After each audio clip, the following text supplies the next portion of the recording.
Magluluto tayo ng fried rice with vegetable. Eto, nagpainit na ako ng mantika. Olive oil yung ginamit ko. Kaya natin itong ham. Lagyan na rin natin sa gilid yung sibuyas. Yung carrot.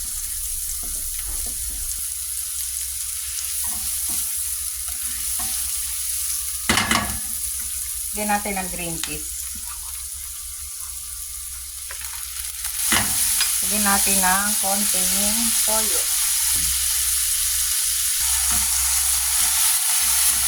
Lagyan na natin yung kanin. Haluin lang natin mabuti. Lagyan natin ng konting paminta. Lagyan natin yung isang itlog sa gitna.